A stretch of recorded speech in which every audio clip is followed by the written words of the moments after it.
In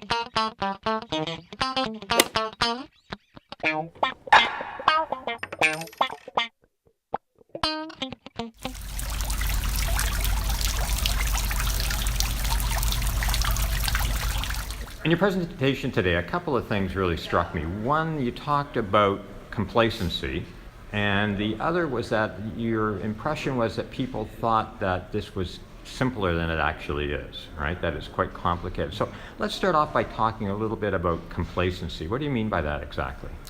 Well, most business owners find this topic, as important as it is, something that they can push down the road because it's not anything that's required that they have to do. But because they're busy running their day-to-day activities, they become complacent and say, we'll get to it, and they never do. And that has a drastic effect ultimately on the business and the future of that business. Okay. So one of the things you also mentioned was this notion that you spend hours and hours and hours building a business, and you should take a little bit of time on sort of planning for succession, planning for other things that could happen to the business when you pass away, right? That's correct. We find that most business owners spend literally tens of thousands of hours of their lifetime to build really their net worth, which comprises the business, of course.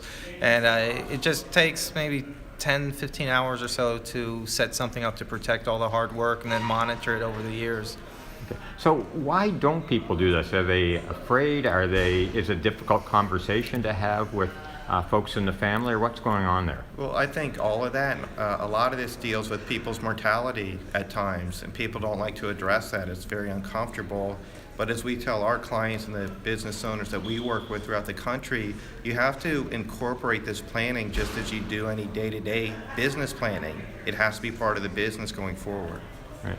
So one of the other things you talked about was liquidity, and the idea that it's really important that you don't put yourself or your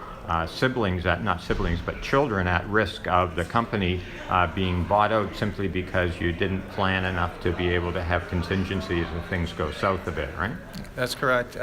What happens is for most business owners, they are highly illiquid.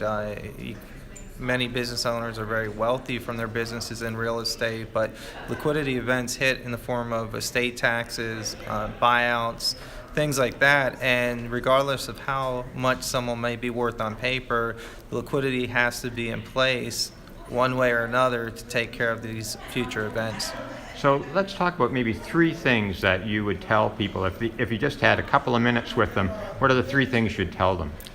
Well, it really depends on their situation. If they have a family business and they have active and inactive children in that business, there should be some form of estate equalization, providing non-business assets eventually to inactive children. The active children eventually should have a buy-sell agreement to protect the two of them, for example, if they're two active children.